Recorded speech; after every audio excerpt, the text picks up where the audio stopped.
बिस्मिल्लाहिर्रहमानिर्रहीम, अस्सलाम वालेकुम। दोस्तों, थायराइड को मैंने बहुत ही डिटेल से आपको बताया था। उसमें हाइपरथायराइडिज्म और हाइपोथायराइडिज्म दोनों डिस्कस किया था, उसकी कॉजेज वगैरह सारी चीज़ें।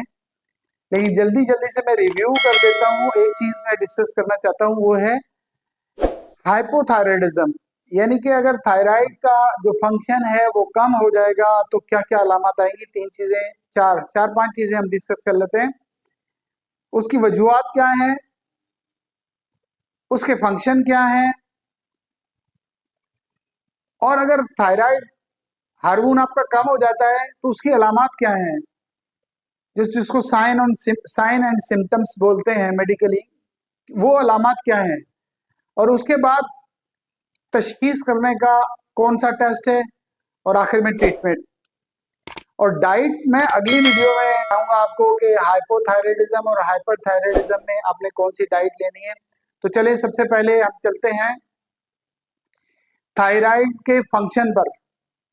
थायराइड के फंक्शन क्या है? थायराइड का सबसे मेन फंक्शन आपको एनर्जी प्रोवाइड करना है, और वो है मेटाबॉलिज्म।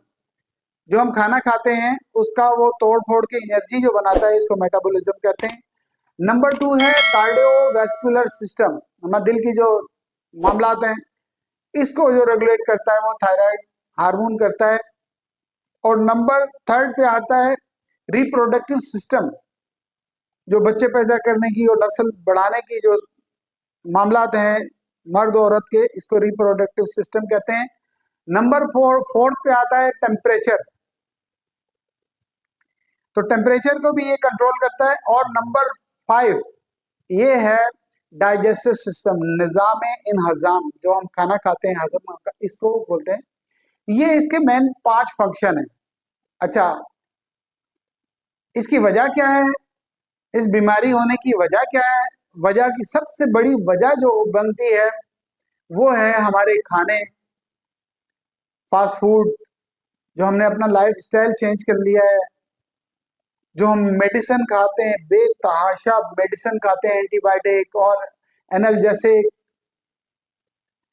और एनसेड्स, उसकी वजह से ऑटो इम्यून डिजीज जनरेट हो जाती है।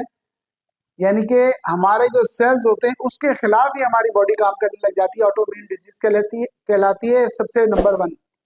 नंबर टू आयोडीन की कमी, और नंबर थर्ड सेलेनियम की कमी।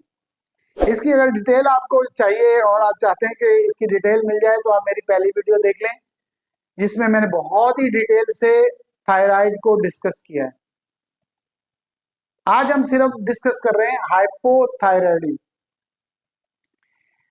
अच्छा, हाइपर ज्यादा और हाइपो कम। आपका जब हार्मोन लेवल कम हो जाता है थायराइड का, आपको पता है कि थायराइड हमारा ऊपर या गले में सांस की नाली के टॉप पे होता है, बटरफ्लाई की तरह का होता है। और ये T3 और T4 हार्मोन रिलीज करता है, और इसको रेगुलेट TSH करता है, पिट्यूटरी ग्लैंड जो दिमाग से निकलता है वो। अच्छा, अगर ये कमी हो जाए तो इसकी अलामत क्या होंगी? दोस्तों, इसकी अलामत यह होंगी, सबसे पहला तो ये है कि डिप्रेशन, सोचने की सलाहियत कम हो जाना, याददाश्त कम हो जाना, और डिसीजन पावर खत्म हो जाना। यानी कि बंदा कोई भी काम, कोई भी डिसीजन ले नहीं पाएगा कि हार्मोन की कमी की वजह से एक्टिव दिमाग नहीं रहता।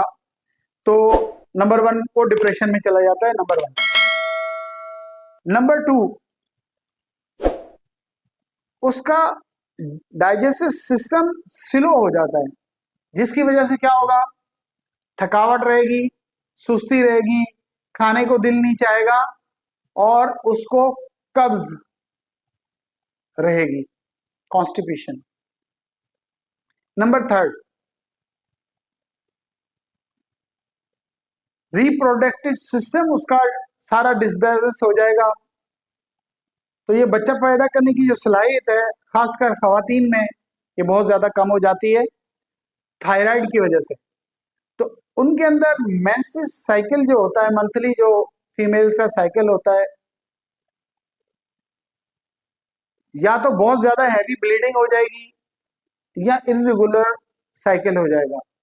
यानी कि 28 दिन के बाद जो मेंसेस होते हैं हो सकता है 30-35 दिन, 40 दिन, बाद दफा ऐसा होता है 2-2 महीने नहीं होते, या बहुत हैवी ब्लीडिंग होने शुरू हो जाती है, स्टार्ट हो जाते हैं तो 7 दिन की बजाय 10-10, 15-15 दिन हैवी ब्लीडिंग चल रही है, तो ये भी अलामत इसी की है।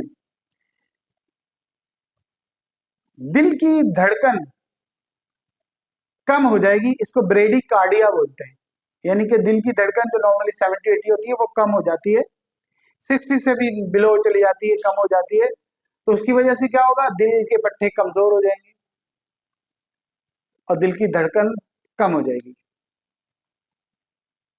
टेम्परेचर, क्योंकि मैंने पहले बताया कि इसके फंक्शन में टेम्परेचर है, तो टेम्परेचर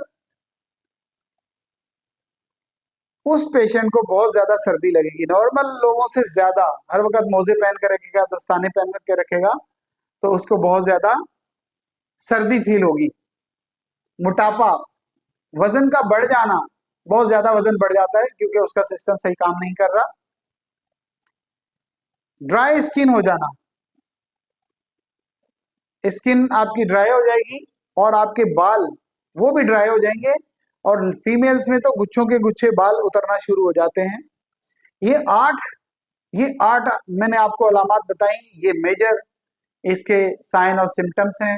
अगर किसी में पाए जाते हैं और अगर आप में हैं तो पहली फुर्सत में आपने टेस्ट कराना है। इसका डायग्नोस कैसे होगा, टेस्ट कैसे होगा? टेस्ट सिंपल है, क्लोटिड सैंपल से होता है, सीरम से होता है, ब्लड सैंपल आप देंगे, उसके अंदर आप 3 टेस्ट कराएंगे, T3, T4, TSH, तो इससे पता चल जाएगा कि आपका हार्मोन सही काम कर रहा है या नहीं कर रहा। इलाज क्या है? इलाज ये है कि इसकी टैबलेट आती है, सिंपल वो है, 25 माइक्रोग्राम से लेकर 150 माइक्रोग्राम तक आती है, थायरोक्सिन से नाम से आती है और बहुत सारी नामों से आती है, 4-5 नामों से आती है, लेकिन थायरोक्सिन बहुत मशहूर है, इतनी महंगी भी नहीं है, सस्ती दवाई है, और सुबह निहार मुंह खानी होती है। अगर आपको ये डिसफंक्शन है, हाइपोथायराइडिज्म है, थायराइडिज्म यानी कि अगर आपके थायराइड में, उसके ग्लैंड में सूजन है, तो ये प्रॉब्लम्स आएगी, तो आपको ये लाइफ टाइम टेबलेट खाते रहना है। बचाव क्या है? बचाव ये है कि आप प्रॉपर एक्सरसाइज करें, लो कार्ब डाइट लें, चीनी वगैरह सब बिल्कुल बंद कर दें, आयोडीन लेना है आपको, सिलीनियम लेनी है जो कि सी फूड्स में होती है, और हेल्दी लाइफ स्टाइल अपनाना है, प्रोसेसिंग फूड वगैरह सारी चीजें छोड़ देनी है। अगर इस बारे में कुछ पूछना है, कोई कमेंट्स हो, कोई कंफ्यूजन हो, तो आप मेरी पहली वीडियो थायराइड देख लें, फिर भी कोई बात हो तो नीचे आप कमेंट सेक्शन में कमेंट्स कर सकते हैं, और नेक्स्ट इंशाल्लाह आपको डाइट प्लान कंप्लीट बताऊंगा थायराइड पेशेंट के लिए, क्या डाइट है, क्या खाना चाहिए, क्या नहीं खाना चाहिए। तो आपका मेरी वीडियो देखने का बहुत शुक्रिया, thank you very much, Allah Hafiz.